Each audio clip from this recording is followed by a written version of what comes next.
कबीर कुआं एक है, पानी भरत अनेक, बर्तन में कुछ भेद है, पानी का रंग एक। गीत के लेखन के बारे में थोड़ा कंफ्यूजन है। बहुत रिसर्च के बाद कहीं गुलजार तो कहीं प्रेम धवन का नाम गीतकार के रूप में उभर कर सामने आता है। आज का गीत है गंगा आए कहां से। ये गीत फिल्म काबुलीवाला से है। प्रणाम और एक बार पुनः स्वागत है विश्व शांति दर्शन के मंच पर। चैनल के अधीष्ट हैं MIT ग्रुप के संस्थापक और विश्व के सबसे बड़े वर्ल्ड पीस डोम के रचयिता विश्वधर्मी प्रोफेसर डॉक्टर विश्वनाथ कराड़। आप देख रहे हैं गीतों के बोल बड़े अनमोल। यथार्थवादी कहानियां हिंदी फिल्मों का स्वर्ण युग था, इसीलिए उस दौर के संगीत ने, उस समय के गीत लेखन ने लोगों के दिलों में, उनकी आत्मा में जाकर घर बसा लिया है, जिसे आज तक भुलाया नहीं जा सकता है। इनमें से बीते दौर के कुछ मधुर गीतों के बोल संगीत के साथ बहुत खूबसूरती से मेल खाते थे। आज मैं आपके साथ एक ऐसा ही गीत साझा कर रहा हूं जिसके बोल हैं गंगा आए कहां से, गंगा जाए कहां रे। फिल्म थी काबुलीवाला। गीत के लेखन के बारे में थोड़ा कंफ्यूजन है। बहुत रिसर्च के बाद कहीं गुलजार तो कहीं प्रेम धवन का नाम गीतकार के रूप में उभर कर सामने आता है। तो इसका एक सरल मार्ग मैंने ये अपनाया कि मैं आपको दोनों गीतकारों के विषय में थोड़ी थोड़ी जानकारी दूंगा। तो पहले चर्चा करते हैं गीतकार प्रेम धवन की। लुधियाना कॉलेज से स्नातक प्रेम धवन साहिर लुधियानवी के सहपाठी थे। 1946 में कई अन्य आशावादी युवाओं की तरह वो रोजगार की तलाश में मुंबई पहुंचे। प्रेम धवन सिर्फ 19 वर्ष के थे जब वो एक इंटरव्यू के लिए प्रसिद्ध बॉम्बे टॉकीज के द्वार से गुजरे। सहायक निर्देशन के पद के लिए स्टूडियो में उन्हें बुलाया गया था। धवन को उस समय भारतीय सिनेमा के दो सबसे लोकप्रिय चेहरों यानी देविका रानी और अशोक कुमार का सामना करना पड़ा।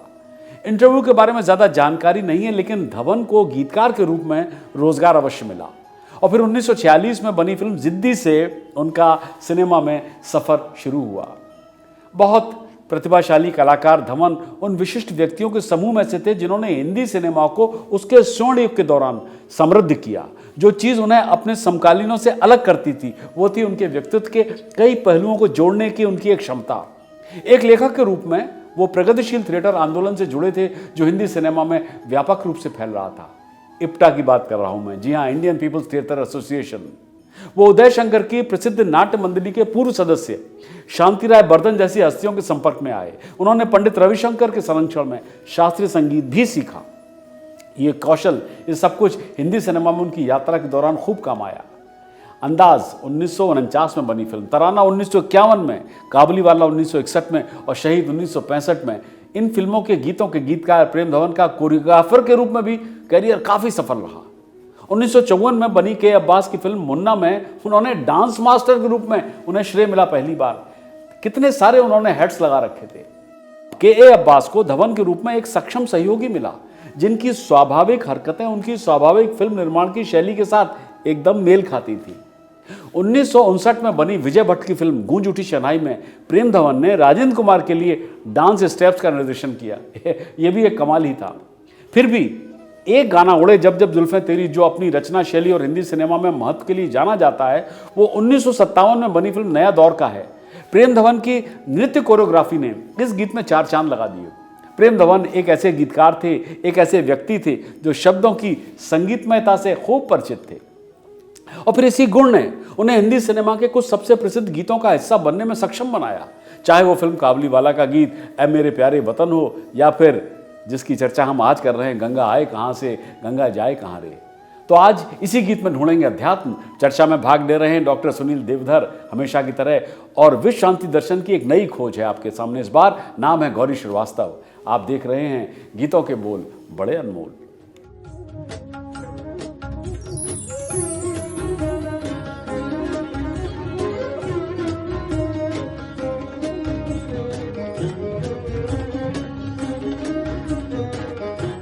नमस्कार, स्वागत है आपका गीतों के बोल बड़े अनमोल पर। मेरा नाम गौरी श्रीवास्तव है और आज मैं आपके लिए लाई हूँ एक नया गाना। शुरू करने से पहले मैं स्वागत करना चाहूँगी डॉक्टर सुनील देवधर जी का, जो आज हमारे साथ उपस्थित हैं। नमस्ते सुनील जी। नमस्कार गौरी जी। आज का गीत है गंगा आए कहां से। ये गीत फिल्म काबुलीवाला से है। तो चलिए सुनते हैं ये गाना। गंगा आए कहां से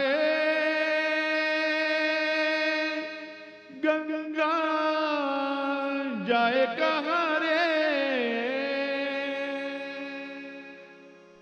आए कहाँ से जाए कहाँ रे, लहराए पानी में जैसे धूप छाव रे।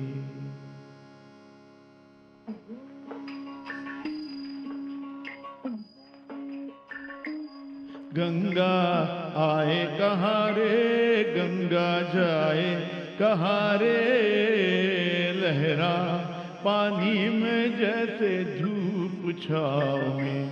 गंगा आए कहाँ रे, गंगा जाए कहाँ रे, लहरा पानी में जैसे धूप छाव में। सुनील जी, ये जो गाने की पहली पंक्तियां हैं, गंगा आए कहाँ से, गंगा जाए कहाँ रे, इसमें गीतकार हमें क्या बताना चाह रहे हैं?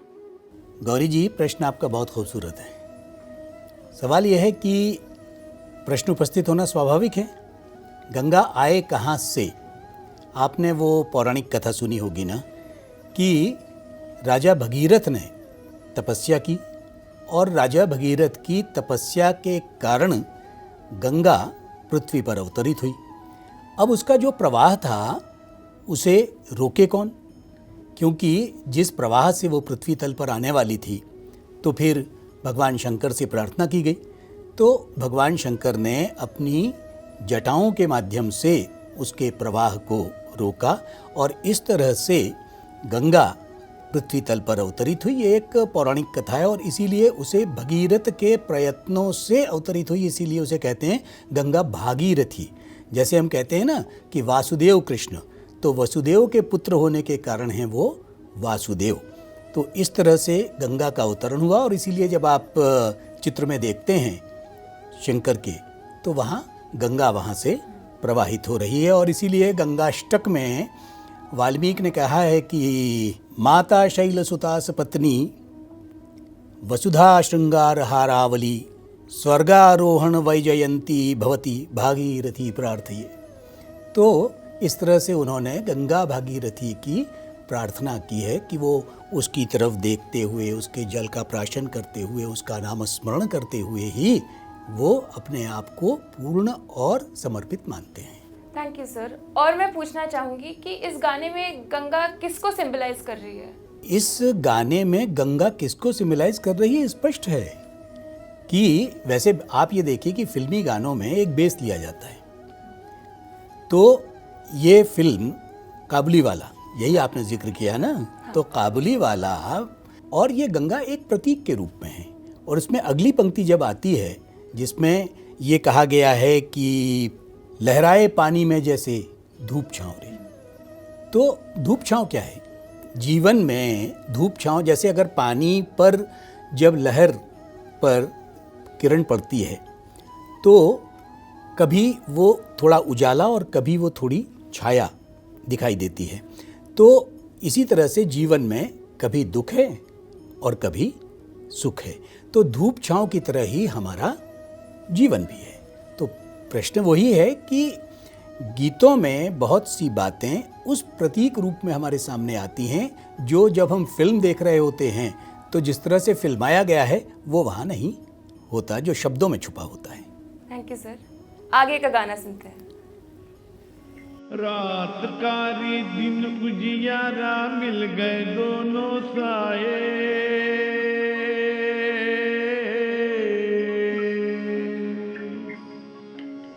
रात कारी दिन उजियारा मिल गए दोनों साए, साजन देखो रंग रूप के कैसे भेद मिटाए रे, लहरा पानी में जैसे धूप छाँव में, गंगा आए कहाँ रे, गंगा जाए कहाँ रे, लहरा पानी में जैसे धूप छाँव में। सर, इस गाने की जो पंक्तियां हैं, रात कारी दिन उजियारा मिल गए दोनों साए, सांझ ने देखो रंग रूप में कैसे भेद मिटाए, इन लाइनों में क्या अध्यात्म छुपा है? देखिए, ऐसा है कि जीवन और प्रकृति, इसका एक परस्पर संबंध है। सांझ जो है वो संधि बेला है, वहाँ न तो पूरा उजाला है और न पूरा अंधेरा है, तो वो संधि बेला है। और इसी तरह हमारा जीवन है, हमारे जीवन में कभी धूप यानी कि सुख और रात यानी कि दुख, तो दुख और सुख दोनों मिलकर हमारे जीवन में बनते हैं। और उसके बाद की जो पंक्ति आपने कहा कि सांझ न देखे रंग रूप के कैसे भेद मिटाए, तो जहाँ पर ये दोनों का संधिकाल है वहाँ वो भेद भी मिट जाता है, वहाँ एक समानता आ जाती है, न वहाँ सुख है और न वो वहाँ बहुत दुख है। और यही जो स्थिति है, यही जो मनुष्य की स्थिति है, यही वो तटस्थ भाव की स्थिति है जहाँ पर मनुष्य दुख और सुख से परे हो जाता है। Thank you Sunil ji. सुनते हैं आगे की पंक्तियाँ। कांच कोई माटी कोई रंग बिरंगे प्याले हे,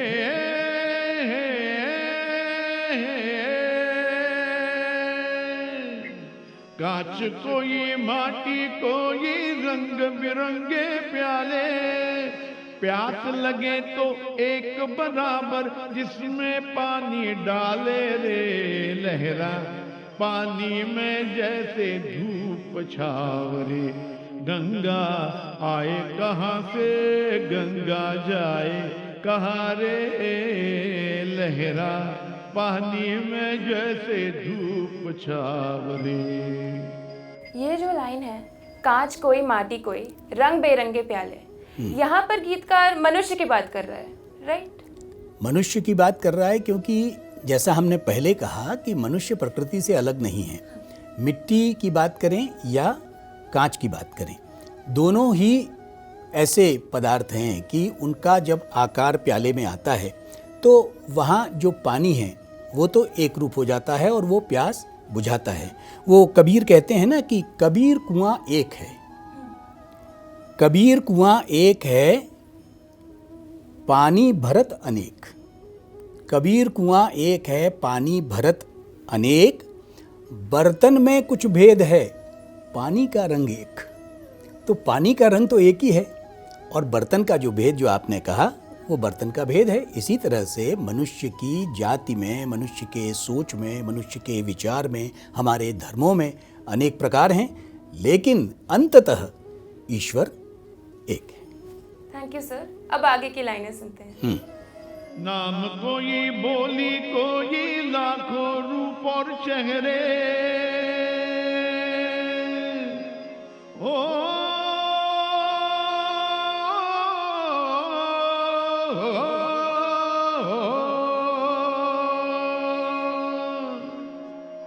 नाम कोई बोली कोई लाखों रूप और चेहरे, खोल के देखो प्यार की आंखें दब तेरे संग मेरे रे लहरा, पानी में जैसे धूप छावरे, गंगा आए कहाँ से गंगा जाए कहाँ रे लहरा, पानी में जैसे धूप छावरे।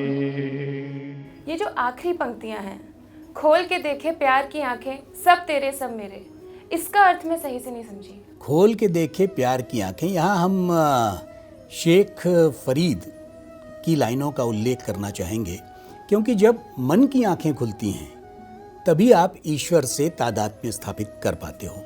शेख फरीद वो हैं जिनकी रचनाओं का समावेश गुरु ग्रंथ साहब में भी है।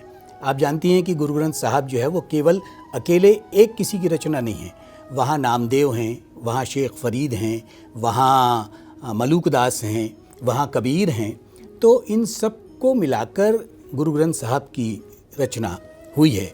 तो शेख फरीद ये कहते हैं कि देख फरीदा मिट्टी खुल्ली, देख फरीदा मिट्टी खुल्ली, मिट्टी उठिया मिट्टी डल्ली।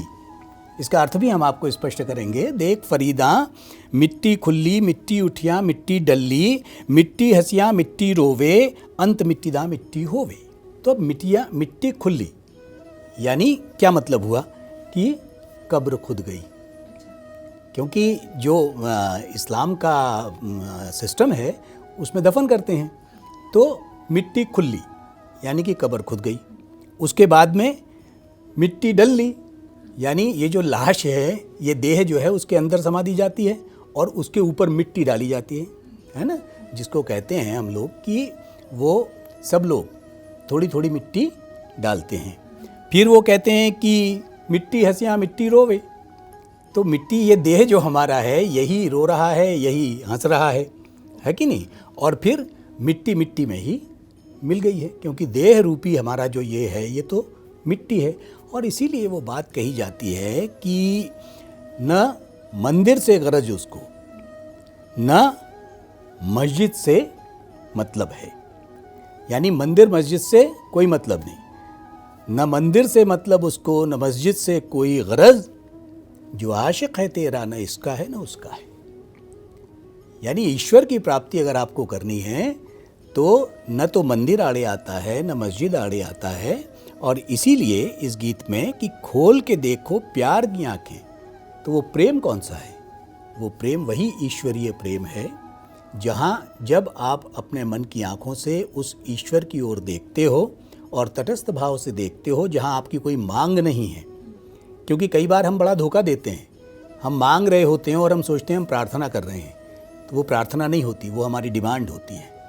और ईश्वर अपने ढंग से, नेचर को भी आप ईश्वर कहते हैं ना, गुरु नानक ने तो कुदरत को ही ईश्वर कहा, तो वो अपने ढंग से काम करता है, वो आपकी मांग के हिसाब से काम नहीं करता।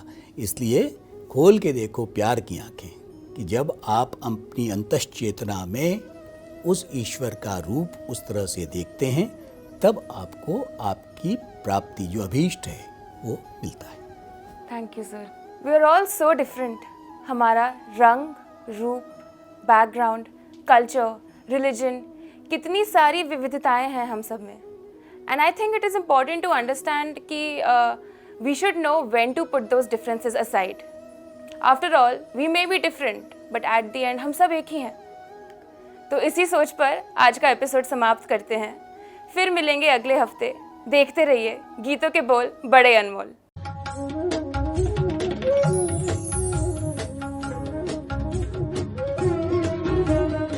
Welcome back. एक बार फिर आप सबका हार्दिक अभिनंदन, स्वागत। जैसा कि मैंने आपको बताया था कि आज के गीत के गीतकार के विषय में थोड़ा सा कंफ्यूजन है। कोई प्रेम धवन को क्रेडिट देता है तो कोई गुलजार को। इसलिए मैंने ये तय किया कि मैं आपको दोनों गीतकारों के विषय में थोड़ी थोड़ी जानकारी दूंगा। यूं तो मैं उन दोनों के बारे में पहले भी आपको बता चुका हूं। तो अब बारी है गुलजार की। कवि, उपन्यासकार, गीतकार, फिल्म पटकथा लेखक, नाटककार, निर्माता, संवाद लेखक, निर्देशक, बुद्धिजीवी और हर क्षेत्र में अपनी विशिष्टता और नवीनता के लिए प्रसिद्ध गुलजार ने एक से अधिक टोपियां पहनी हैं।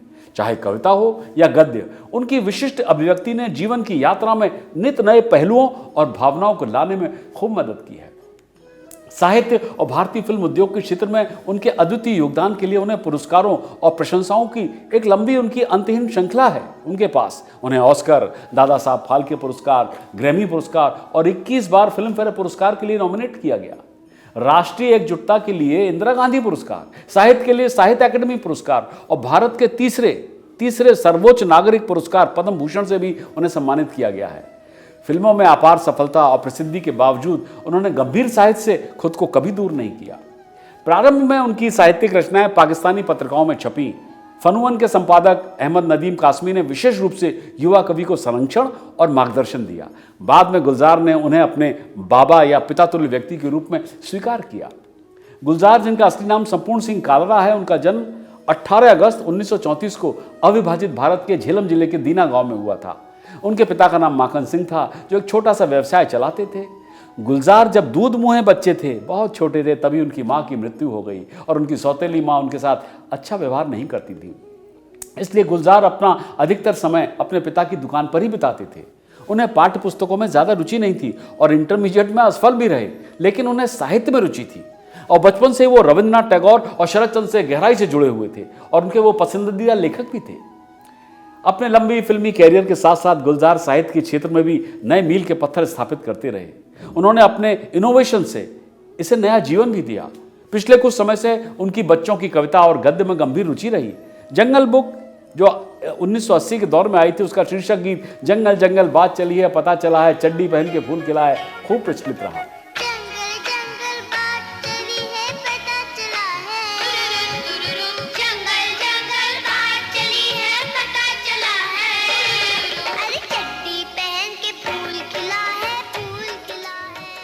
उन्होंने एलिस इन वंडरलैंड और पोटली बाबा के लिए कविताएं और संवाद भी लिखे हैं। पोटली बाबा का वो गीत झुन्नर वाले झुन्नू का बाबा, किस्सों का, कहानियों का, गीतों का शाबा, खूब लिखा था इन्होंने। वो शारीरिक रूप से विकलांग बच्चों के लिए काम करने वाले संगठन आरुषि और शिक्षा के लिए काम करने वाले गैर सरकारी संगठन एकलव्य के संस्थापक भी हैं।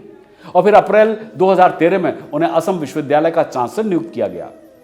गुलजार ने अपने जीवन काल में जो प्रसिद्धि और सम्मान प्राप्त किया है वो बहुत कम लोगों को प्राप्त है। हालांकि किसी लेखक की साहित्यिक योग्यता का मूल्यांकन हमेशा आने वाले युग के पाठकों द्वारा किया जाता है, ना कि समकालीन समय के पाठकों द्वारा। पर गुलजार तो फिर गुलजार ही हैं। तू गंगा की मौज, मैं जमुना की धारा, ये गीत मूवी बाइजू बावरा से है, जो कि 1952 में रिलीज हुई थी।